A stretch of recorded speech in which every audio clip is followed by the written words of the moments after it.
So this is a farewell to arms, but in fact what I'm doing now is a farewell to Kiaki. I was so indebted to this institution who gave me the opportunity of having, so to speak, an annus mirabilis that I will be not able to reconstruct all the amount of things I have done, but I will try.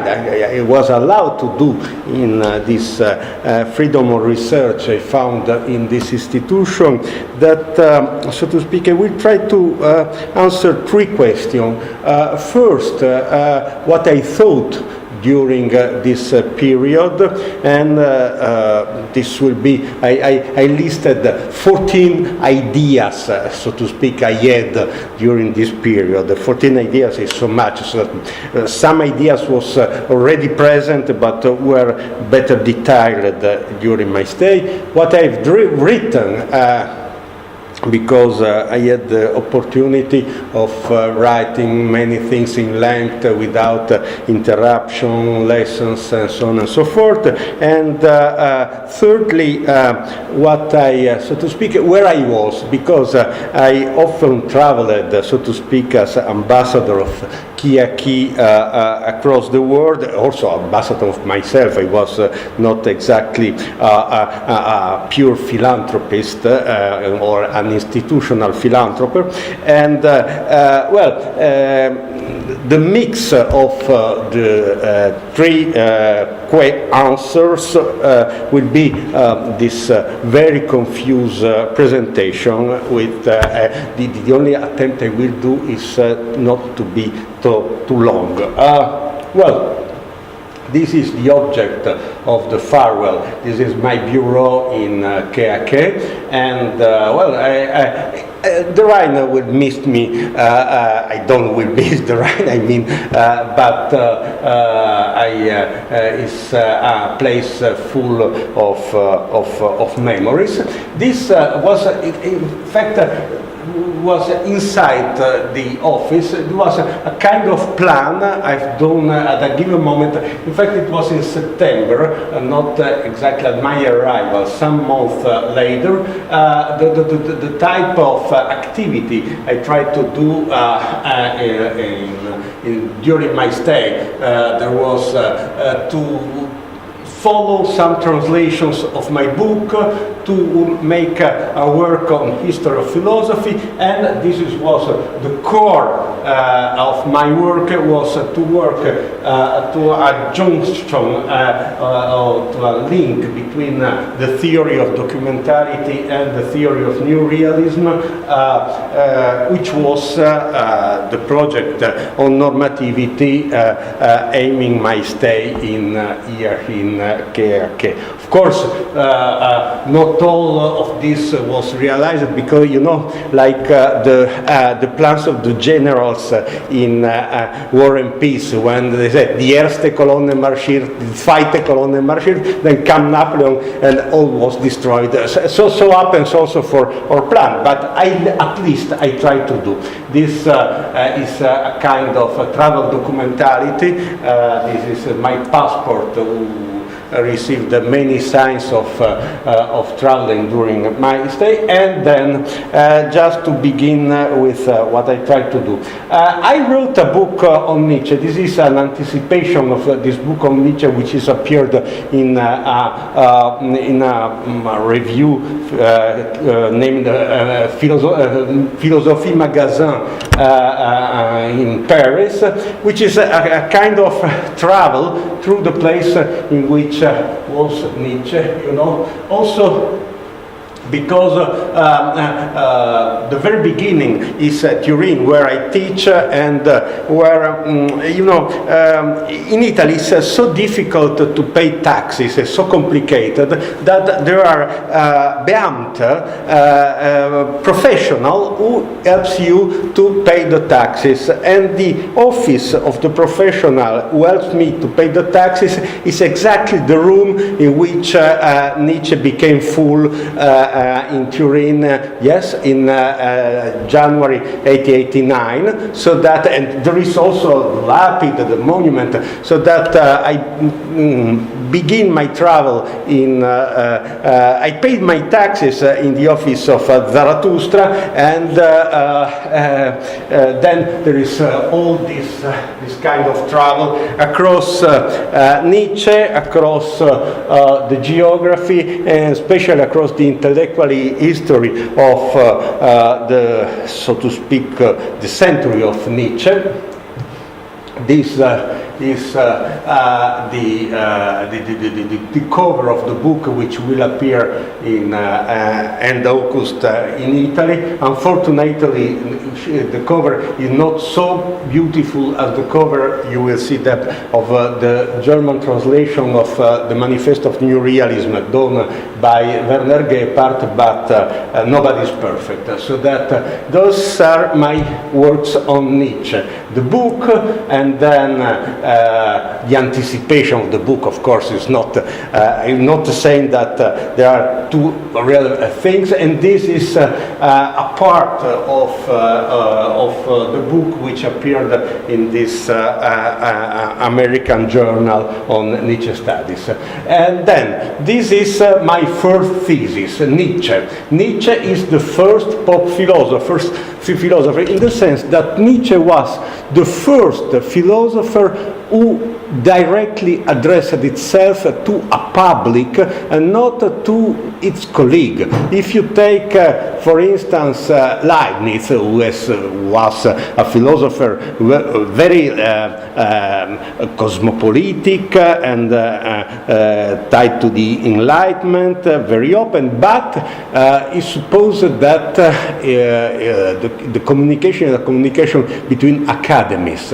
And on the very contrary, when Nietzsche became mad, he was writing to his colleagues saying, well, I plan for my Antichrist French translation, 80,000 copies, and so on. It was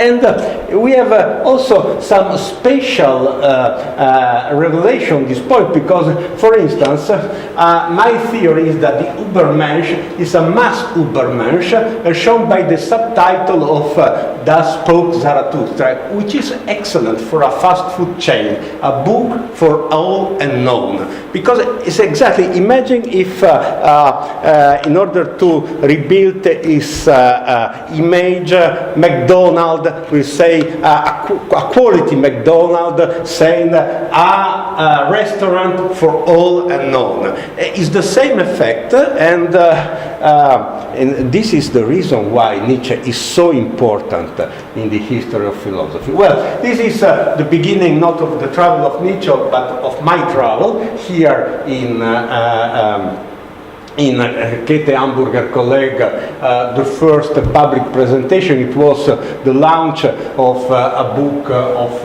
Marcus Gabriel with Werner Gebhardt and the public of the great occasions.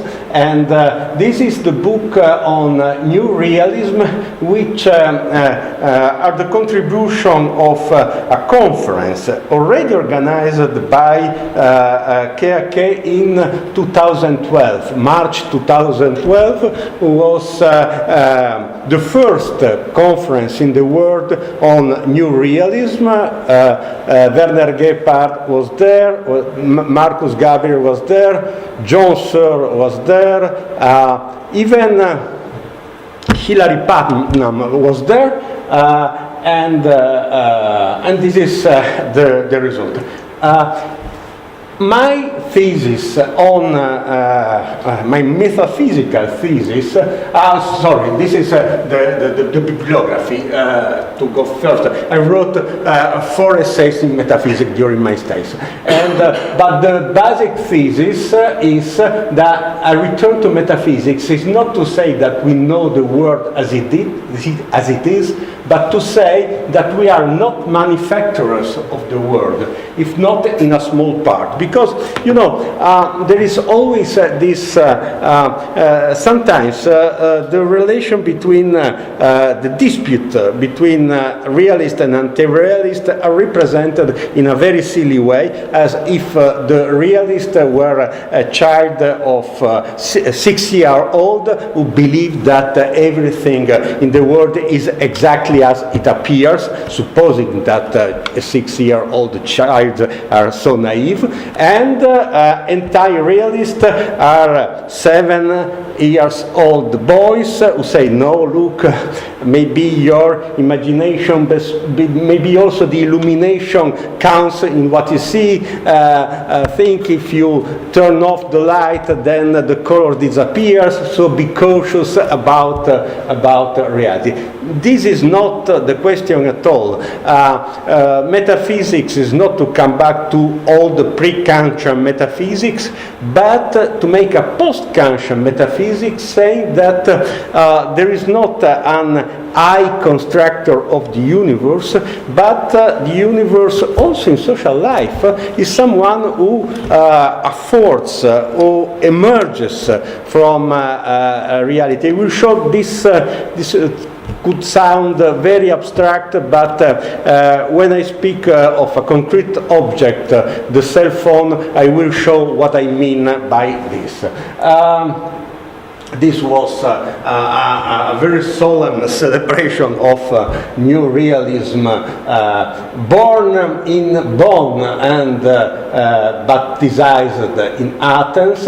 This is the Congress of Philosophy. This is a review journal containing several texts on metaphysics. Of course, also mine, otherwise I would not present it in this presentation. These are the various contributions I wrote on New Realism. Even I wrote so many contributions on New Realism.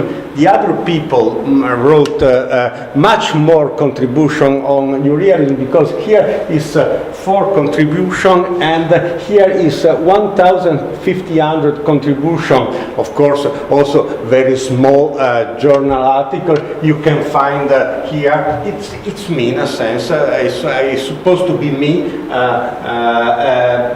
Is the new cover of the Manifesto in Italy, always worse than the German one, but anyway. And in 4 years, they are most criticals, of course. There are about 1,000 people who say you are an idiot, but anyway, why they say I am an idiot? Because the world is full of idiots, in fact. Why to concentrate on one single idiot if this idiot is not suggesting something which is perceived as relevant? Sure, in an idiotic form, but, and this is the call for paper for an issue of the Monist, this American philosophical journal on New Realism, done by myself and by my colleague and friend Mario De Caro, and it was conceived during my stay here. And here is the thesis 3 on New Realism: to think of society as emergence rather than construction is the first requirement for an effective political action, because most of the equivoques on New Realism is based on the fact that people say, well, if you are realist, you make a realpolitik, you are someone who accepts the world as it is. No, I simply say that you should know the world as it is in order to transform the world. It's not so difficult, and in fact, is the idea of Marx. For instance, a fellow which is among us now Joachim Savelsberg, suggested me something relevant. After I spoke about my ideas, he told me, well, you recall me Karl Marx, especially in the criticism of German ideology. And I said, well, you look, I never thought about this, but in fact, the first book of Marx I read in the first examination I gave in the University of Turin was German ideology, and maybe it's very rooted also because maybe, you know, the effect of après coup of Nachträglich. About 40 years later, this style of arguing, of presentation, of criticism reappears. It's impressive what happens in the mind of peoples. This is another conference in which I was together with Professor Gebhardt and with Professor Bojanic, who's the director of this center, and this is a conference he previously done in which I wrote something about the violence. For instance, the violence which could be done by documents. Nonetheless, the violence can be done by document is always better than the violence you can do directly with guns. This is in the Museum of Rijeka in Italian Fiume, and this is this foolish poet Gabriele D'Annunzio, who occupied Rijeka in 1919, which was wow, who knows. Well, and this is Brussels, La Grand Place, and this is an interview I gave during my stay here in KAK. In French is L'être sans faire, un objet métaphysique, and a metaphysical object, which is the cell phone. I wrote several book on cell phone. I mean, this is a previous book on cell phone I wrote about 10 years ago, but it was translated into English during my stay in KAK, and these other things on the cell phone, more recent. This is other things on New Realism. It was in London. This is a book made especially, so to speak, for English-speaking world on New Realism. This is myself in a style swinging London for the conference, and this is Boston, and in which I was at this. I gave this lecture. This is issue of the Monist on documentality, which appeared during my stay. Oh, excuse me. What happens? Reappears. Oh, no. Well, and this is a cell phone, in a sense, but an artistical cell phone because it's in the Fridericianum Museum in Kassel. I will return on this point later. This was during. It was, so to speak, a tournée, a ridiculous tournée from Rijeka to Bruxelles to London to Boston to Montreal, and this was Montreal without A because it was the French-speaking Montreal, and disappeared the other who knows, but it was I gave more or less the same conference. The same lecture in the McGill University, which is the English-speaking University Montreal, and Université de Montréal with the French. But what is somehow relevant is the thesis. Society is based on recording rather than communication, and this is demonstrated by the fact that a communication tool such as the cell phone has turned into a writing device and then into an archive, that is a recording device. This is to me very interesting for several reasons.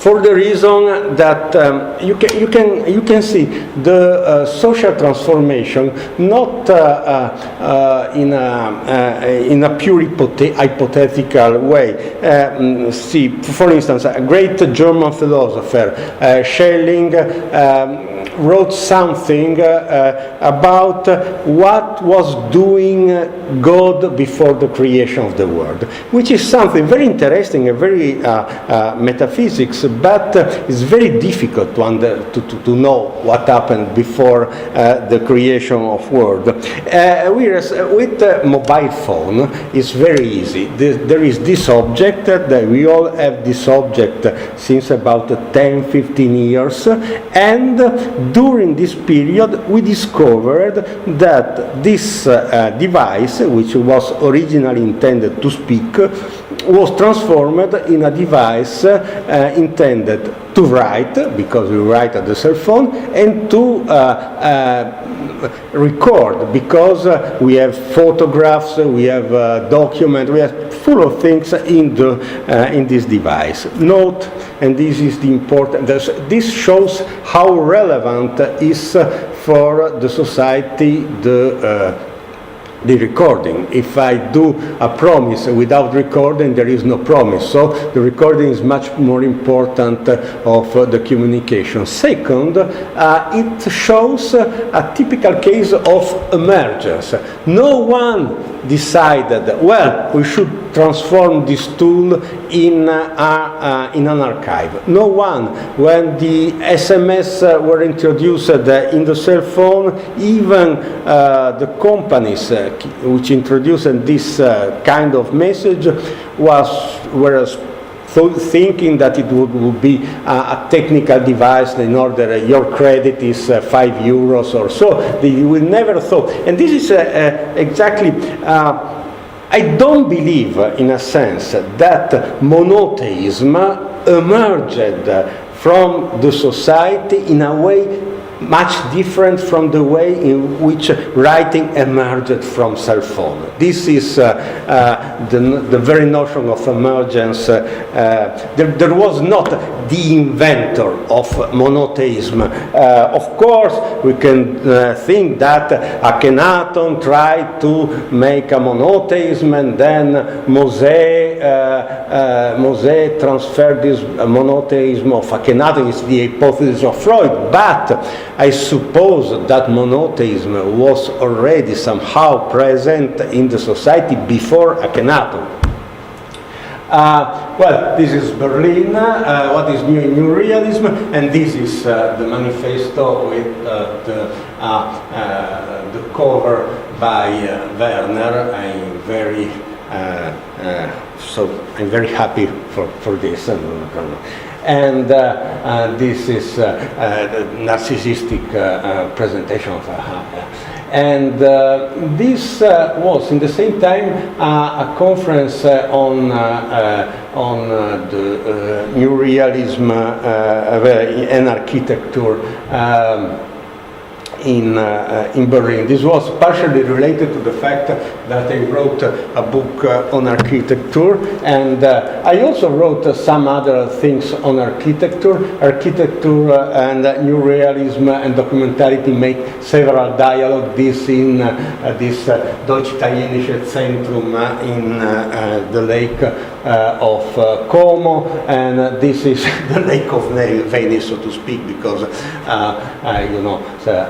high water, acqua alta, and in this presentation, this Biennale of Venice is one of the theoretical point is precisely New Realism, but the thesis on architecture is simply this: the importance of documentality in society is proven by the fact that architecture depends on bureaucracy at least as much as it depends on the laws of physics. This is the reason why we are here and not in the Max Weber Fortragsraum. In fact, this is not true. We are in the Max Weber Fortragsraum. But I thought, I made a mistake, I thought that we will do, since we are the happy fews, the happy fellows. But I was supposing that this was a lecture, as the lecture that sometimes are open, so to speak, to the community, the academical community, and since the bomberos, the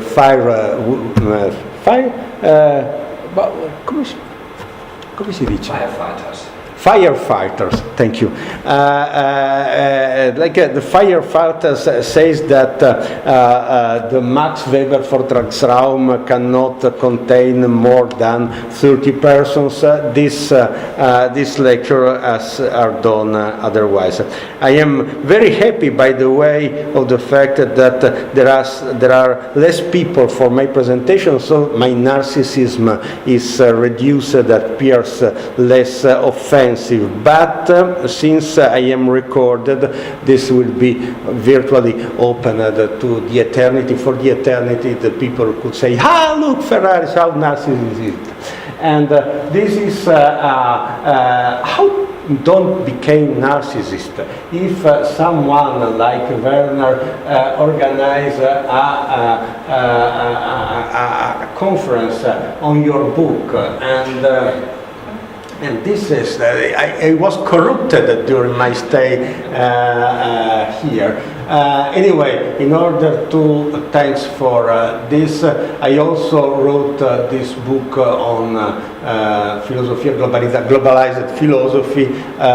It was derived for some reflection were rooted during this conference. This is also the manifesto that Werner created for the presentation, and this is the plant, because it's my bureau, and this is not nothing dangerous, it's only a plant in the bureau. I wrote several articles and books on normativity, and this because normativity is normative, and one of the norm of my stay here was that I had to write on the normativity, and I tried to write on normativity. My basic thesis is the sixth on normativity: is norms from the outside with a religious power, as Werner Gebhardt pointed out, and enlightenment means to become heretics with respect to the rules whenever this seems rationally justified. It's always the same thing I thought with the idea of new realism and on emergence. To be realist would be means to know reality, not to accept the reality, and to think about the emergence is to say that we are not the constructor of the universe, but we are in a sense the effect of the universe. Usually we tend to represent or stay in society in a very Kantian way, as we were the subject who produce freely the laws that and the norms that we accept. So we have at the same time the legislator and the legislated. This is not the case. I believe that we are usually the legislated, and sometimes when we discover that something is wrong, then we came out from the status of legislator, and we tried to become legislator, to change the law. I mean, I make the example of monotheism, but imagine, for instance, for people who were clearly illuminated, like Aristotle, the slaves were a normal part of the society, and the women were naturally subordinated to the men. There was a moment in which people understood that slavery was not admittable in a society, and then a moment very recent in which people admitted that the women's slavery or subordination was not admittable in a society. Who decided this? I don't know, but something happened. Something emerged from society. It was not someone who, at a given moment, they said, "Well, we should emancipate." And this was Madrid, in which was translated always the same text on realism. It's interesting. I never noticed that this is the Twin Towers. Oh, well, I would not give such a catastrophic effect to new realism. There was also a part of the book, the postface of the book, and an interview on the Revista de Occidente, which was the Revista of Ortega y Gasset. Look, Ortega, what a nice man, but as you know, es ist nicht alles Gold, was glänzt, people say in German. Is not all gold what shines, because this was on El País. This sir wrote a review of my book saying that I was postmodern and I am no more postmodern, and so I am a postmoderno repentito, El pentito is in Italy people who was previous something like, for instance, a mafioso, and decides to speak, to reveal the secret of mafia to the police, and then is free for his activity. And in a sense, he says that Ferraris is un Tommaso Buscetta of the postmodernism, of philosophy. This was Tommaso Buscetta, which is really a pentito of mafia. I wrote to Enrique Lynch saying, listen, I'm not Tommaso Buscetta for two reasons. First, I have not these big sunglasses, and you see, I have not this kind of sunglasses, and I have not also the carabinieri with me, which is a good point. But secondly, I don't think that postmodernism is mafia, exactly as you seem to think. I believe that postmodern was an important philosophical movement, very interesting, rooted in the Kantian tradition, who was aimed by excellent reason. Some of these reasons, 30 years later, did not work.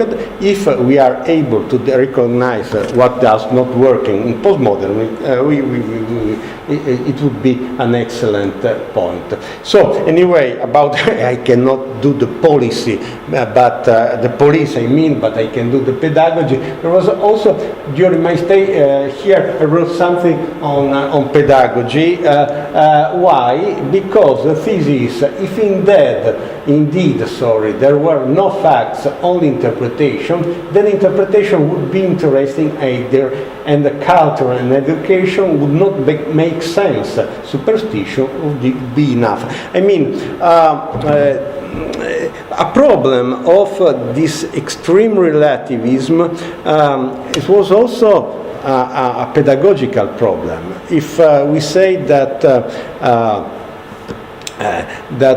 also, for instance, there was an example done by an American philosopher, Paul Boghossian. We all know that Indians, Americans come to America from Asia when the Strait of Bering was emerging. But there are, so to speak, native beliefs that say that they emerged from the earth. And of course, there is a conflict between these two interpretations, and true manner of solving this conflict is not to say that the Indians American come at the same time from Asia and from the Earth. This is not good from a pedagogical point of view. Pedagogy, we try to find something true, not something which has to do with fantasy. This was Lisbon, and this was a conference on history of philosophy. This is the introduction I've done to this book on the contemporary Western philosophy.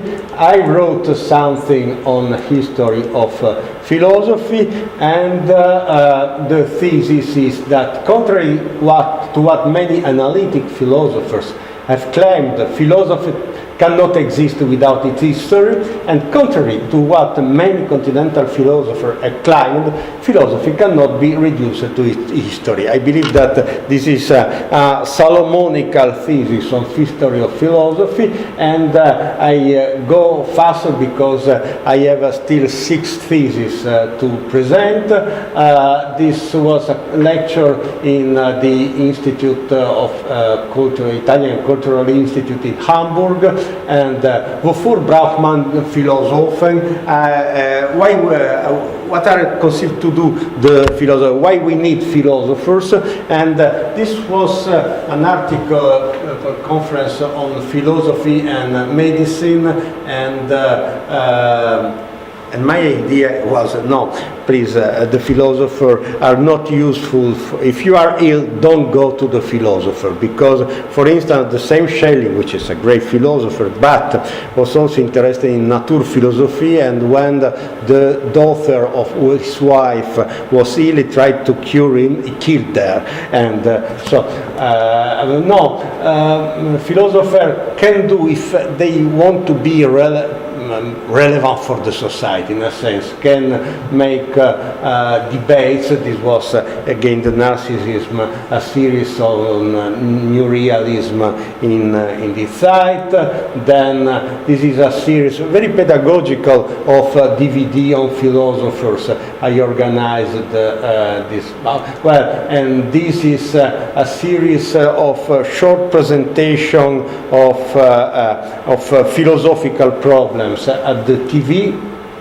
Well, I don't know whether it's possible or not to show a part of this one. This is because these programs are recorded in Naples, in the same studio, or in a studio which is very close to the studio in which is recorded a very popular soap opera in Italy. And here is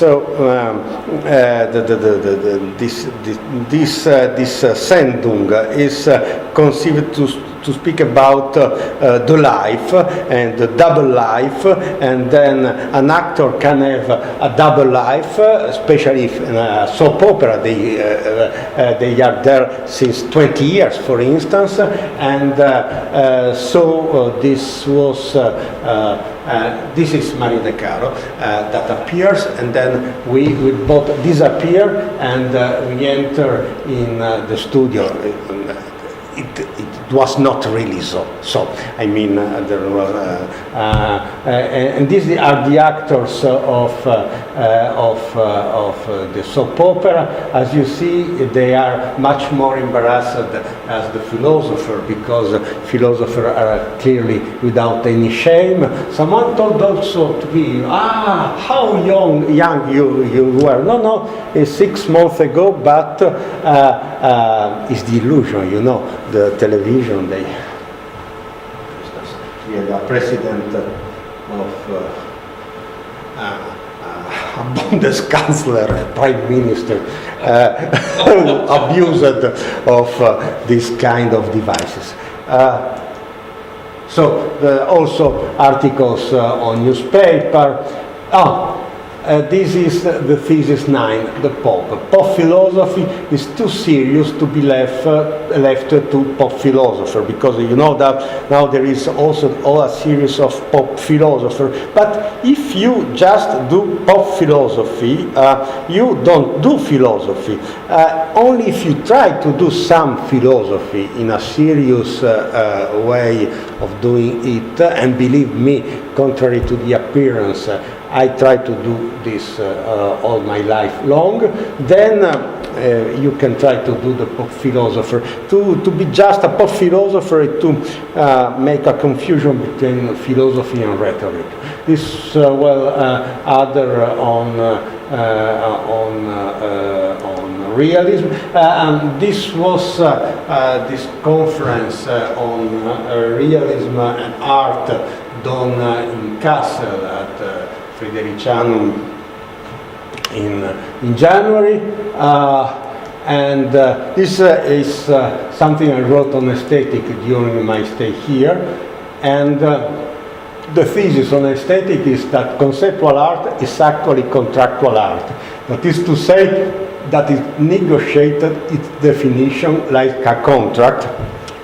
In fact, is what happens, for instance, with the ready-made. The ready-made is not such a big concept. The concept would be that everything can be a work of art. But it is interesting from the contractual point of view. Usually you imagine that only a spatial object could be an artwork. Well, there is someone who transforms it, and this is why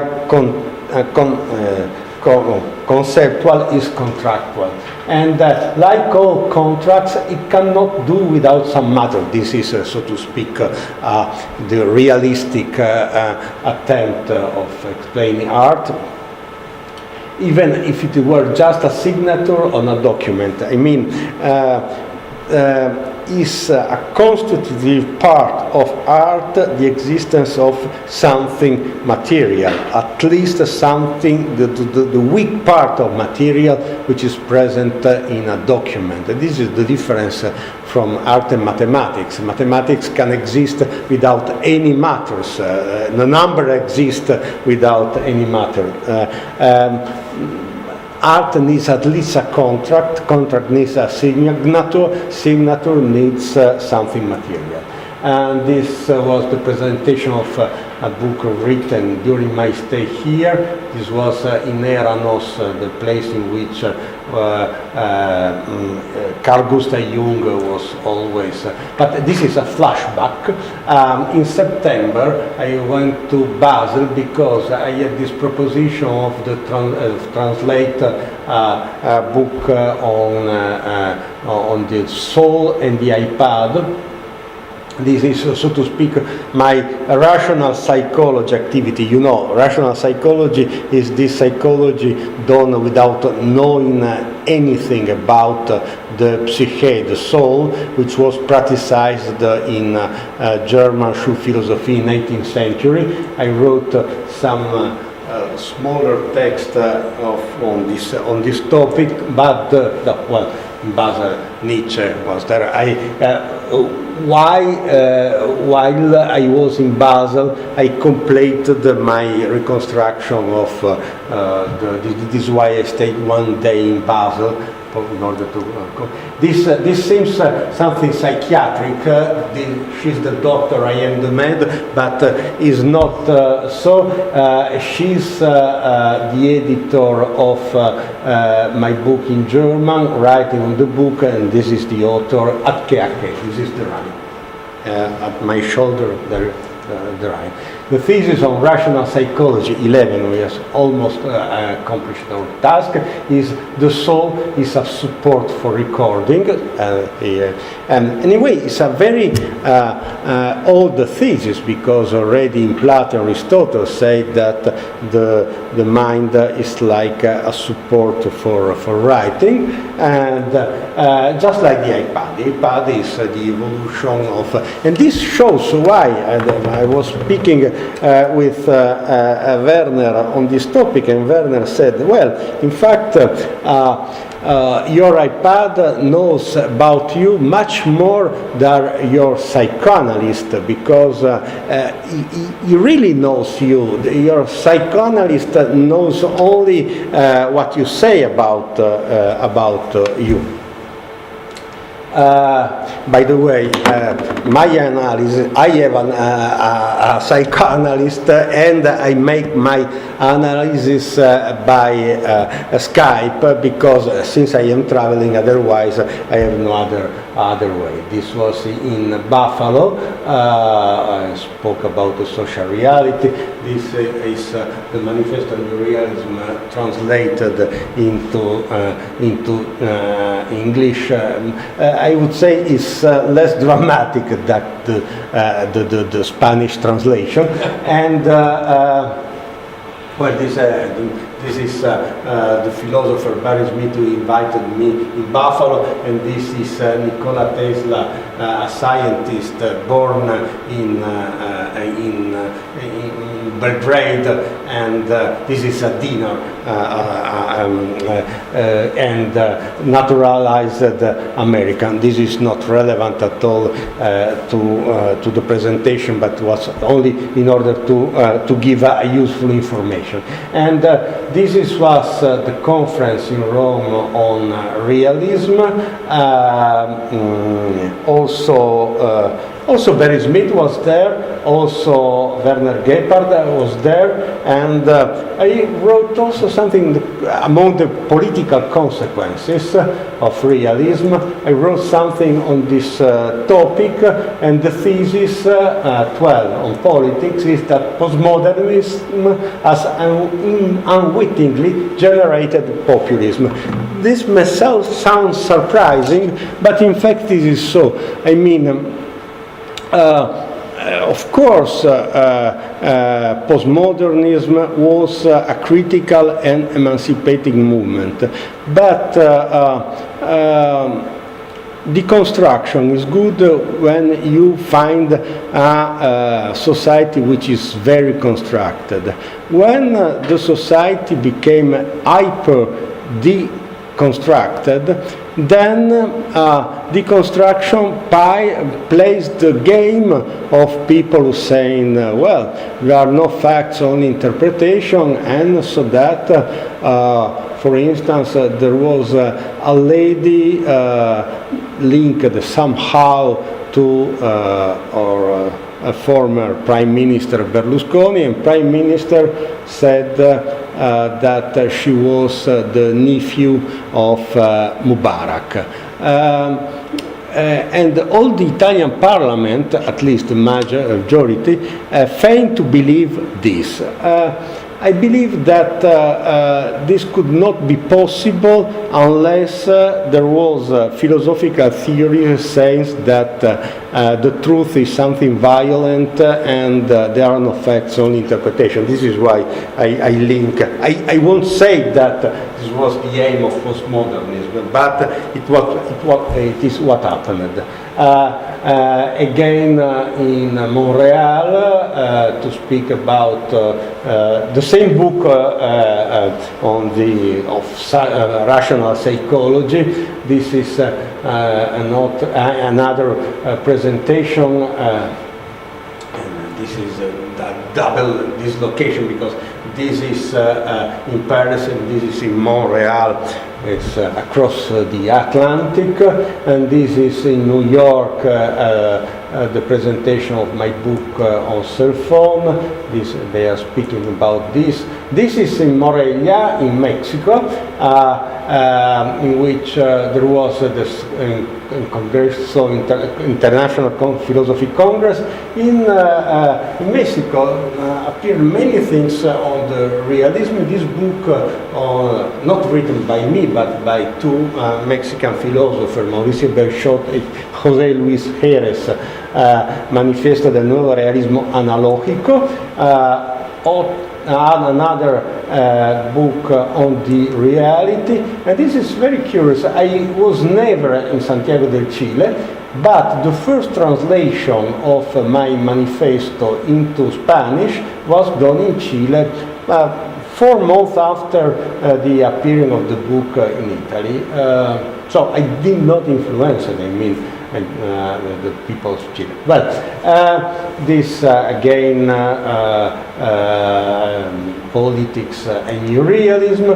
This was a conference, again, on politics and new realism, in which I spoke about this theory of emergence. I also needed to put, because you can go in Turkey also with your simply ID, but if you go with your ID, they don't put the stamp, so this is why I brought the passport. And this is another presentation in Zurich, the Phantom of the Real. This is the Phantom of the Real. Myself in a dramatic image. I would never think to be so ugly, but you have to accept yourself. And it was an article on the Süddeutsche Zeitung on. I was very proud because in Italy all the newspaper always speak about German philosopher, but it's not usual that the opposite happens. I mean, well, again, I should put is under the label narcissism. This was in Paris. This is again the manifesto, but in French. I also wrote something on literature during this time, and my thesis on literature is sounds more or less like in a narrative way, since we are speaking of literature. Who would have thought that Colonel Pétain, who in 1914 was about to retire, would become Marshal of France in 1918, President of the État Français in 1940, a prisoner of Germans in Sigmaringen in 1944, and then a prisoner of the French from 1945 to 1951, when he died at the age of 95. In effect, it's difficult to imagine something between, so my thesis on reality is between mythos and historia. I choose historia because it's more fantastic, tremendous, ironic, and unpredictable. In fact, no one would. If a writer decide to write this history, they would say no. Who believe a man who lives at 95 that goes it's impossible. Well, this was an art conference on realism in St. Petersburg via Skype. Was with the psychiatrist and the psychoanalyst. And what is new realism? This is in and this is not a mistake. I know that we are not in Mena, which is a small and beautiful city on the Lago Maggiore in Italy, and this is today is July 30, 2014, not 2004, but this is exactly 10 years ago, and is Jacques Derrida. This is the last time I saw Jacques Derrida, who died 2 months later, and in order to recall the figure of this philosopher who was so important, happening not only for me. This is his strength. It was important for many other people. On October 9, 24th, 2014, I mean exactly 10 years after his death, there will be organized with the support of Käthe Hamburger colleague, the first ceremony of the International Chair of Philosophy, Jacques Derrida Law and Culture. This is the reference to the Käthe Hamburger, with the presence of Werner, of the rector of the University of Turin, and the lectio magistralis by Michel Vievorka, which would be the first to give these lectures on Derrida lecture, Law and Culture. Then, to end this my thesis on Derrida. Oh, well, I wrote something on Derrida, and writing all this, I was forgetting. This is an interesting. What will appear, the last title, J'ai le goût au secret. The history is so. About 20 years ago, I made a long conversation with Derrida, who appeared in English, in Italian, in Spanish, in Portuguese, maybe other language, but I don't remember, but not in French, which is curious, because there was no, the Italian publisher and the French publisher did not find an accord on this point, and then I lost my copy of the text, but Derrida did not lose it, because it was it was found again in this founds of manuscripts of Derrida in France. So reappeared this purloined letter after 15 years, and it will be translated into French, not translated into French, restituted in its original French form. This is the writing of Derrida. You know that Werner noticed that this is, the correction is very philosophical, very ontological. Il y a, there is, and that will appear next year. And last thesis, thesis 14 on Derrida. Derrida was too deep and anxious to repeat through his life that there is nothing outside the text. This is demonstrated by his interest in the animal outside us and in us, which is typically an horse text. The last activity of Derrida was very present at this subject of the animality. Unfortunately, and in spite of what Heidegger argues, because in Was heißt denken, Heidegger says that animals does not die. Also in Sein und Zeit, in fact, the animal dies too, and also the animal we are dies, and this happened to all the peoples, that also unfortunately to Derrida. And well, this is the very end of the presentation. This is Shakespeare, Julius Caesar, when they say forever, forever, forever. Like this is Keiki, but it's Cassius. If we do meet again, why we shall smile? If not, why then parting was well made? These are all the boxes with my book should be shipped from KK, and this is the original of the portrait that Werner has done for me, and I will bring it with me together with all the memories of this Annus Mirabilis. Many thanks.